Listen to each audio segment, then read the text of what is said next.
Hey, welcome back everybody. It's NFL Survivor week number 14, and we're playing winners with the Cheezeman.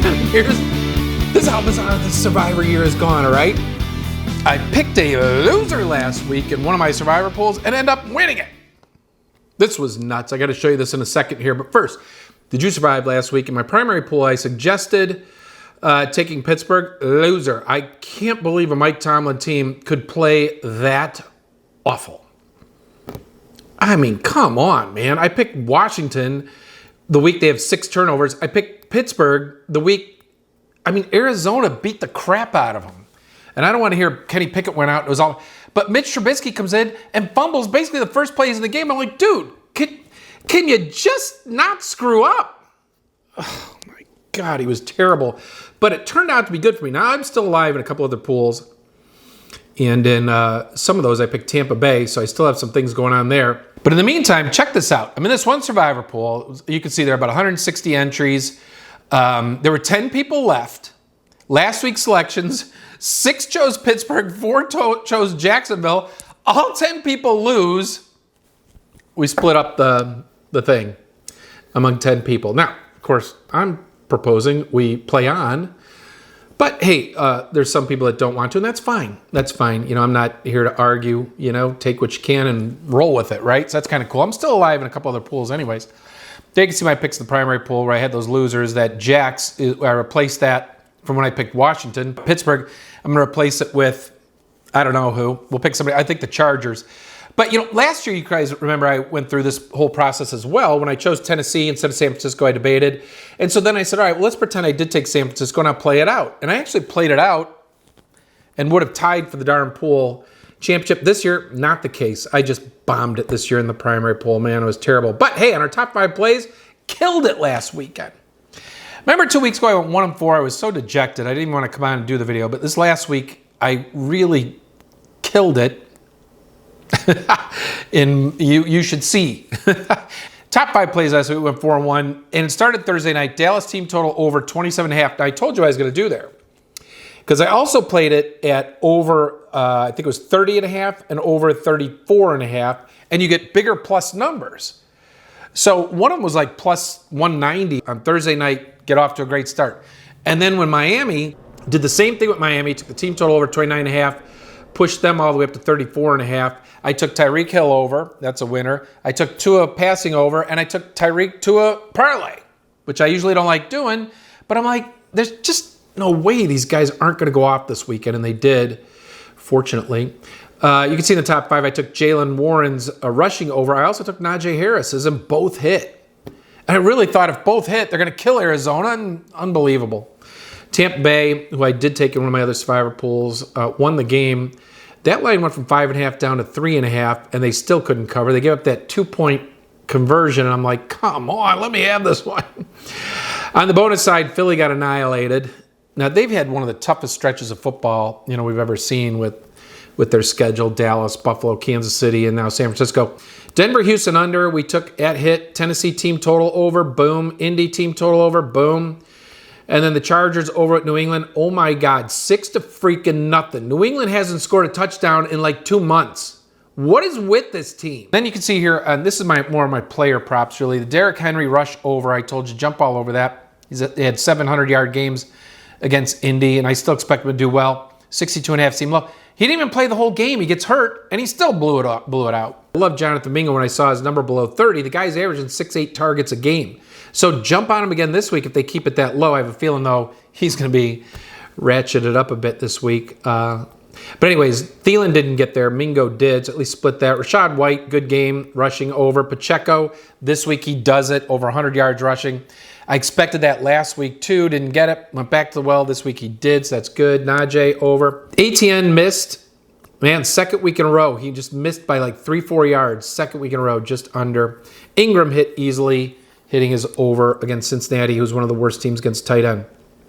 All right, the big poll, 1,791 entries. We're down to 14. 35 more were eliminated last week. You can see there, 20 on Jacksonville, 15 on Pittsburgh.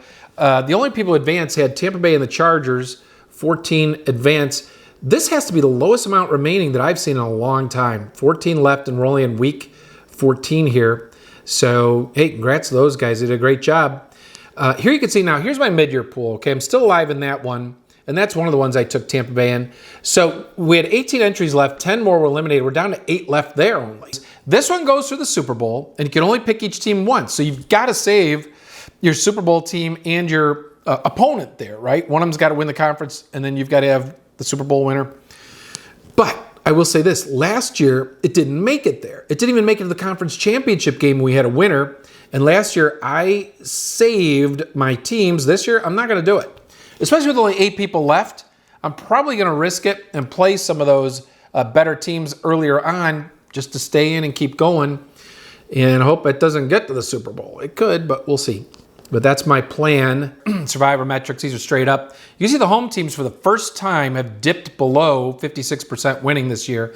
They've been in the blue all season. They've had a couple of tough weeks here. The favorites are just killing it. 67% now, they're in blue. 10-3 last week. Home favorites are up at 69%. Away favorites, though, are 4 points up on their norm. 6-1 last week, up to 67% winners. Thursday night favorites, Dallas wins, and our streak continues. We're now up to 77% winners there.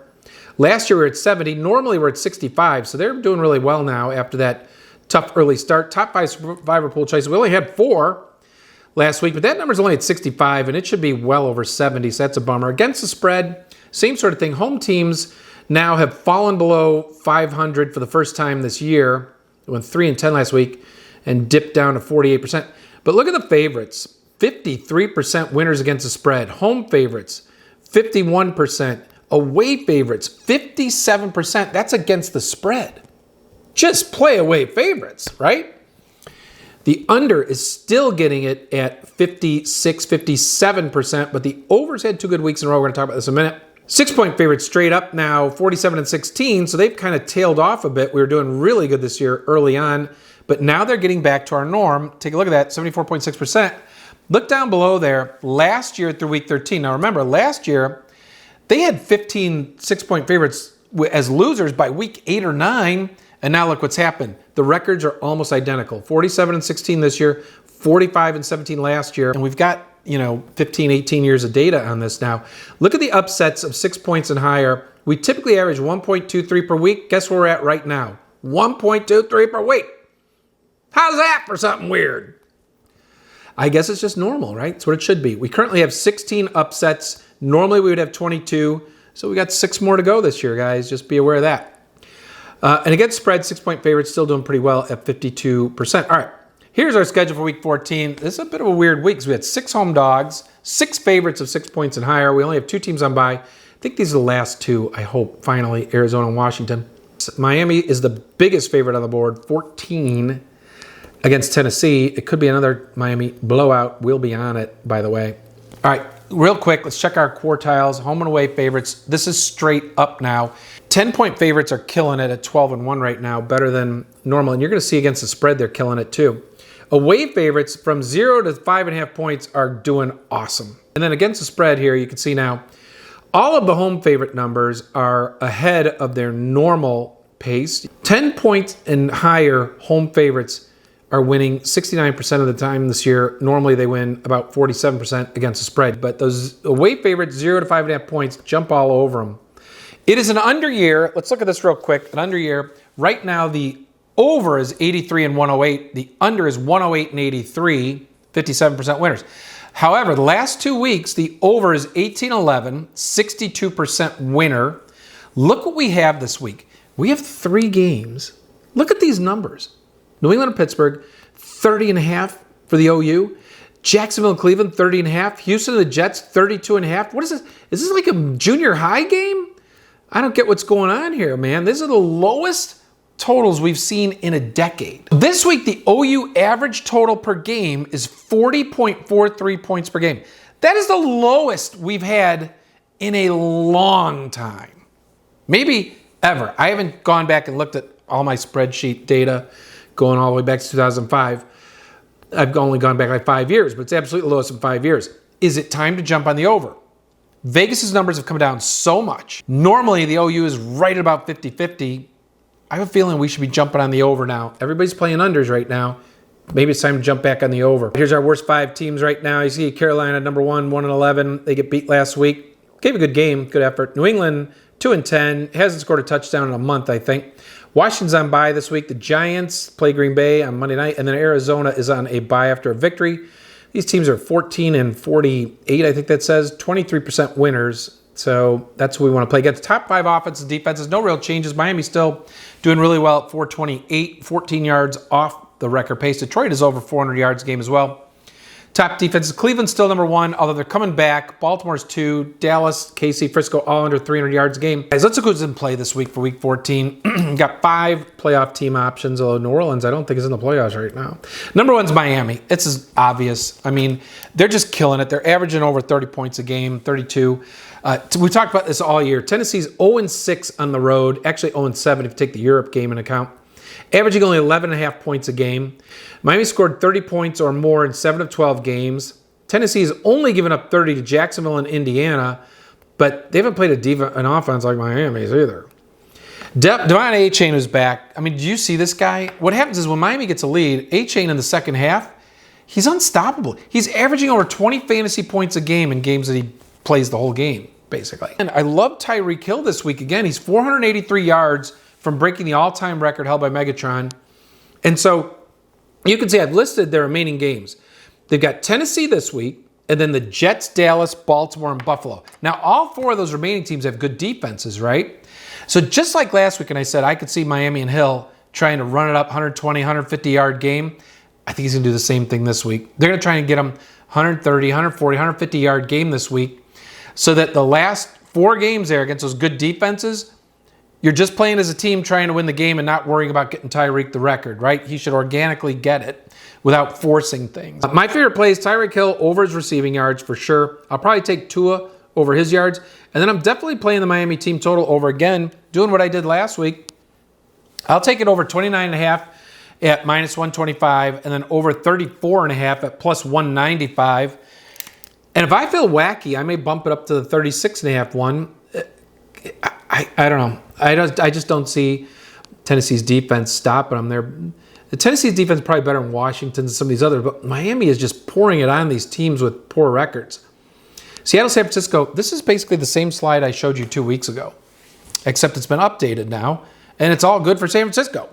Basically 9-0 with Debo, 0-3 without him, 33 points a game with him, 17 without. They've won 4 straight against Seattle now, covering all 4. You can see the score totals, doubling Seattle, 120 to 56. Yards, 1,600 to 1,000, not even close. Turnovers, 8 to 1. Purdy's thrown for 760, 6 touchdowns, 1 pick in 3 of those games. Seattle's wins this year against Detroit and Cleveland. Okay, that's fair. And then Carolina, Giants, Arizona, Washington, all 4 of those on our worst 5 teams. San Francisco should maul them. Now, the only fear we have this game, San Francisco comes off a monstrous win, right? They go to Philadelphia, ticked off as ever. They believe they should have won last year. Purdy got hurt. I think Philadelphia was a better team last year, but San Francisco wanted revenge. They were calling them out, and they went and got it. They destroyed Philly.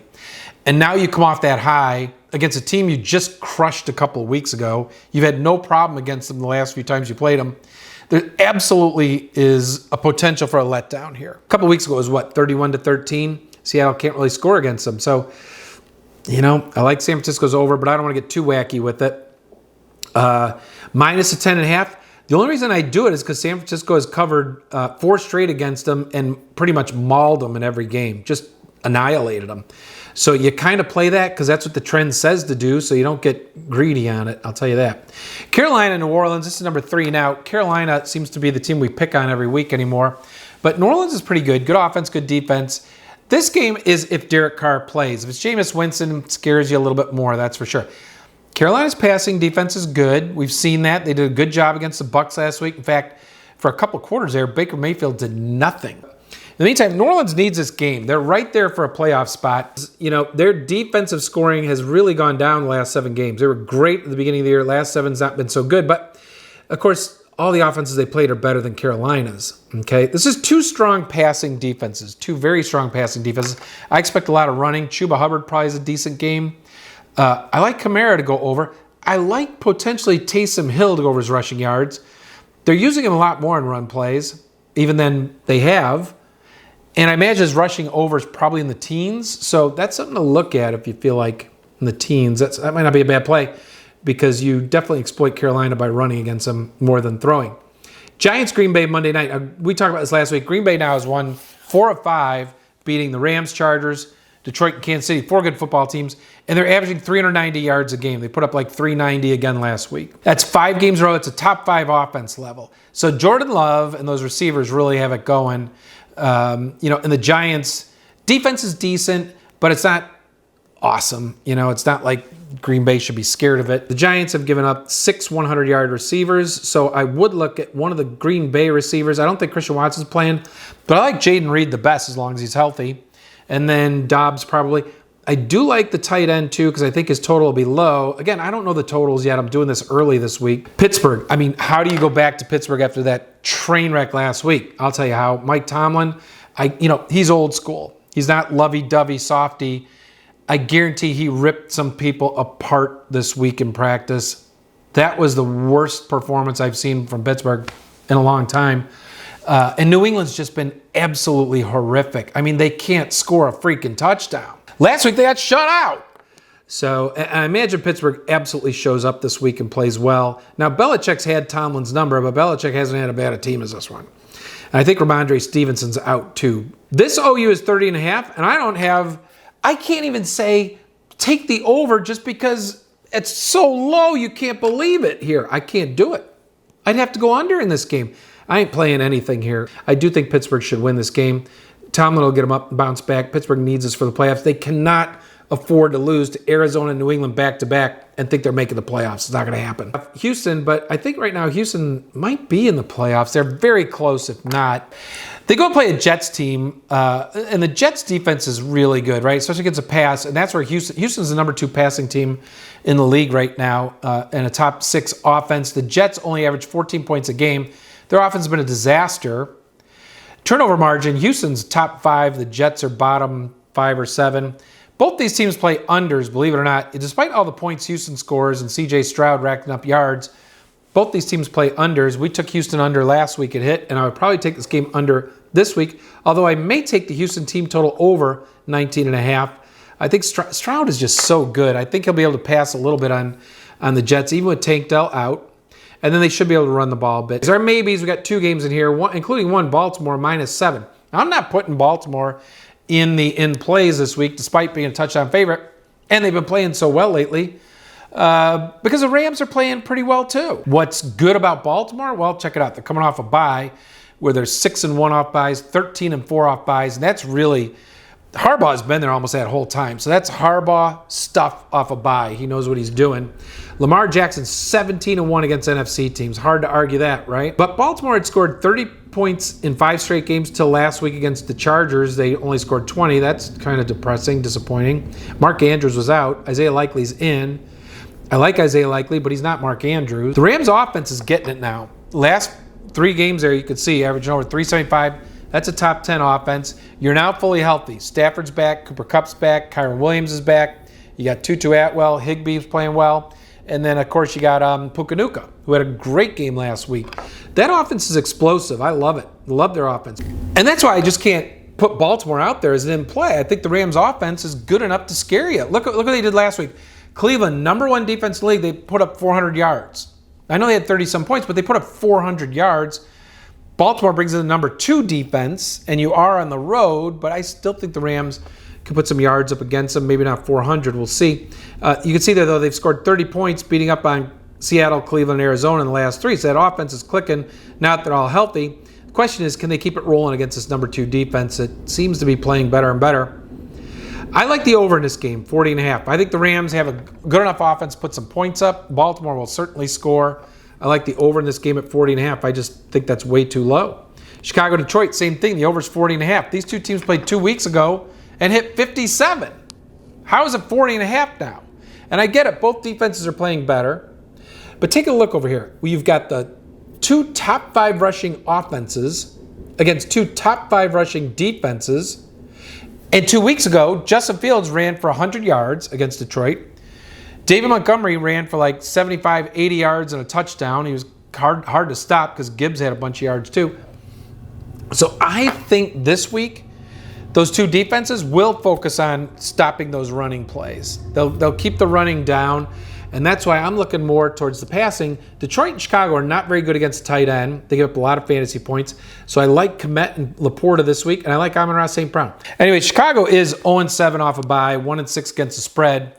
Detroit's 5-1 in away games, averaging 31 points a game. I just don't see why they can't score well here either. Detroit's beaten Chicago 3 straight, but Chicago has covered in 2 of those, by the way. I like the game over here. I think the Lions beat the Bears.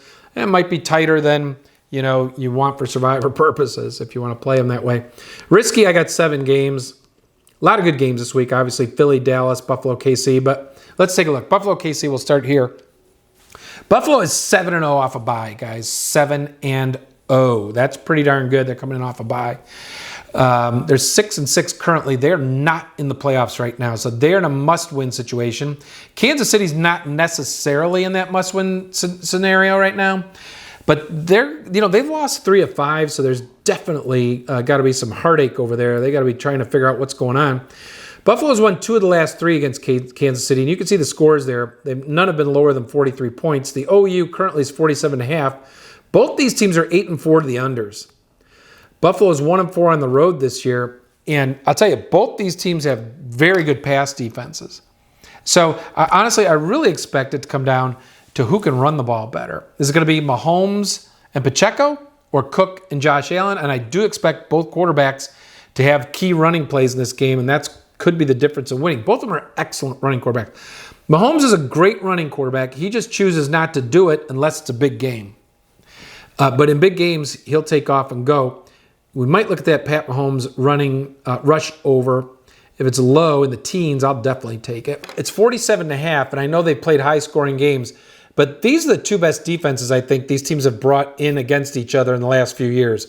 Before, it's always been these amazing offenses. Both their offenses are obviously very good, but they've been weaker than normal. Both their defenses are actually better than normal. I kind of feel like 47.5 might be too high. I'll look at the under here.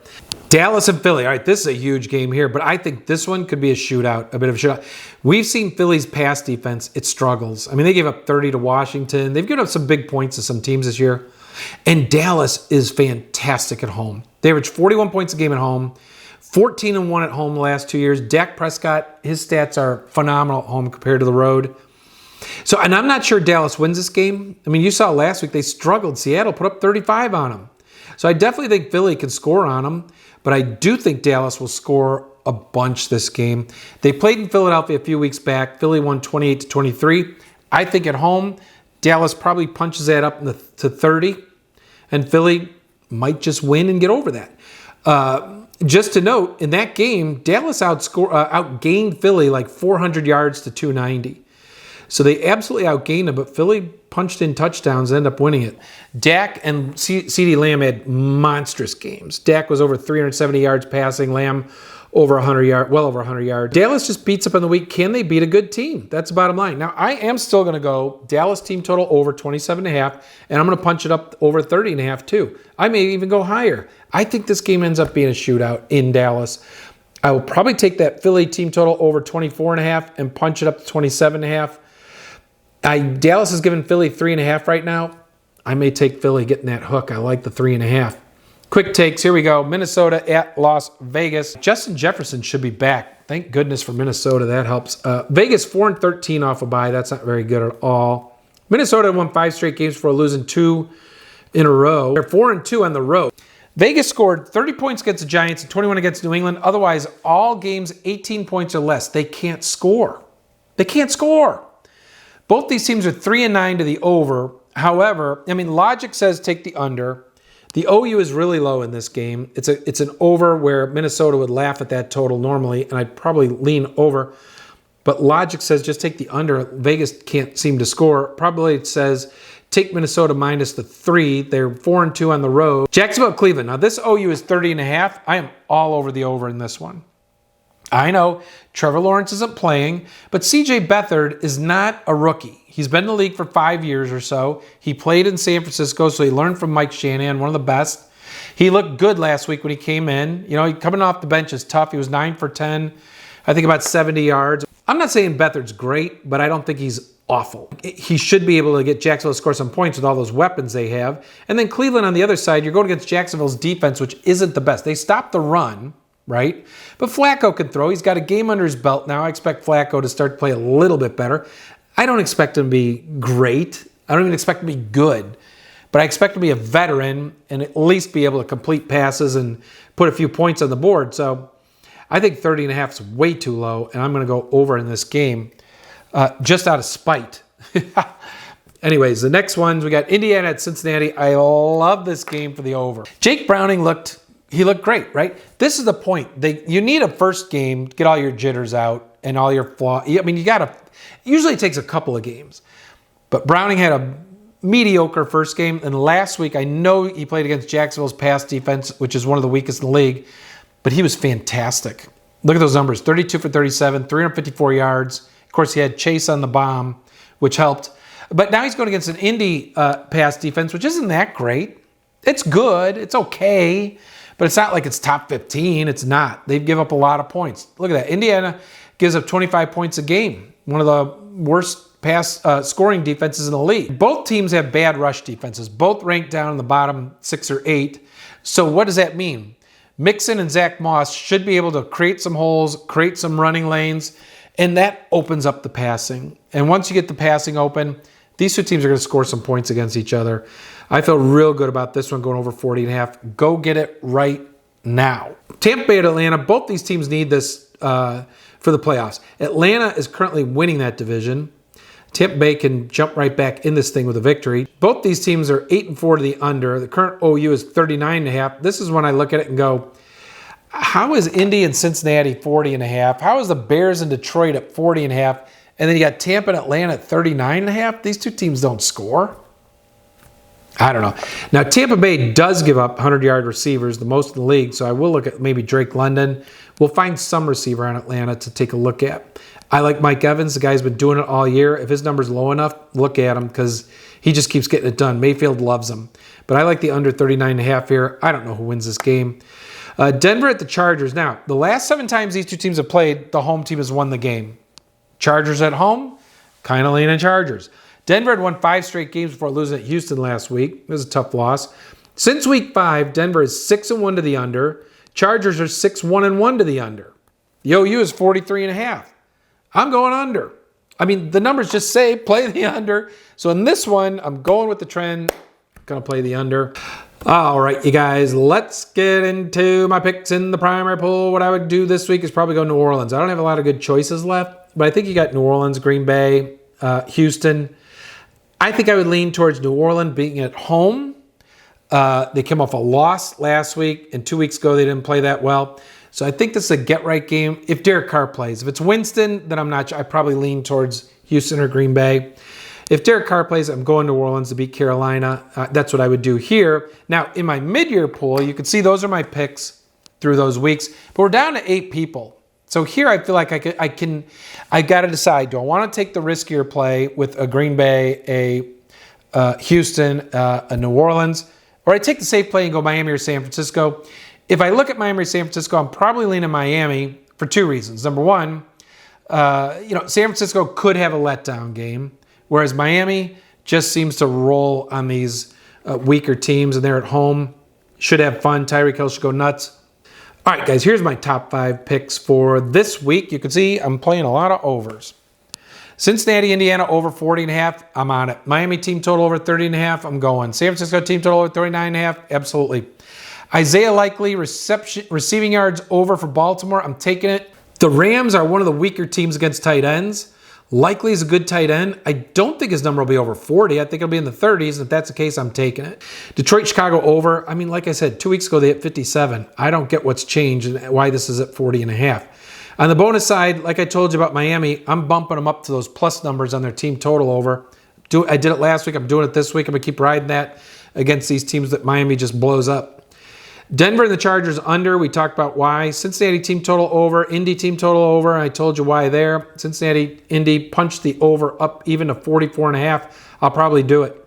I just think this game goes over. I think Browning will play well, and neither one of these teams is going to stop the other. I think it'll be a big game. Probably good for DFS. Here's some other plays, and these are more of the player props. Now, I'm not taking all these, okay? I'm throwing them out there. And here's another thing. You guys all go, well, Mike, you just play overs all the time on player props. Well, that's partially true. I look for where are those over plays that look good. I do look at under plays too, but that takes a lot more analysis. So I got to reserve that for later in the week when I have time to do it, because I don't have time to do it right now. This is early, you know. Anyways, here's something that I'm looking at, and I got to see the numbers before I actually pick them. Tyreek Hill receiving yards over, I'm doing it. I just think he's going to have a huge game again. McCaffrey rushing over, this one I'm pulling back on, actually, because if San Francisco does what they've done to Seattle in the past, which is go out and whoop them by more than 10 points, you probably see Elijah Mitchell in the second half. I'd probably back off on this one. If anything, I may take DK Metcalf over his receiving yards. Great game last week. And San Francisco gives up a lot of passing yards, so that might be the play in that game. For New Orleans, I like Kamara and Taysom Hill rushing. I told you about that. Drake London receiving against Tampa Bay. For Green Bay, Jaden Reed or Dobbs. On the other side, Tua passing over, Tua Tyreek parlay. I'm going to go back to it. Joe Mixon and Zach Moss rushing overs in the Indy-Cincinnati game. Again, depends on the numbers, but I like those. Jacksonville, Cleveland over. Komet, Laporta, St. Brown look good. In the Dallas-Philly game, I'm absolutely going to find some players to play there. You just got to be careful what those numbers are, because I'm sure Dak and CeeDee Lamb will be inflated, so that gets a little scary, but there's got to be some things you can play there. That's maybe you look for Jake Ferguson in that one, or Brandon Cooks, right? All right, guys, that's what I'm going with. And in the primary pool again, we're going with the New Orleans Saints in my mid-year pool. I'm not going to tell you I'm picking because I don't want to jinx it, and I'm talking really fast because this video is taking too long. Hey, please, thanks so much to CoverGroove.com for sponsoring us. Check out their baseball bats, golf grips, drumsticks. Thank you for being with us. Please like us and subscribe to our channel. Really appreciate it. This has been Week 13 Pick and Winners with the Cheezeman. Good luck. We hope you survive.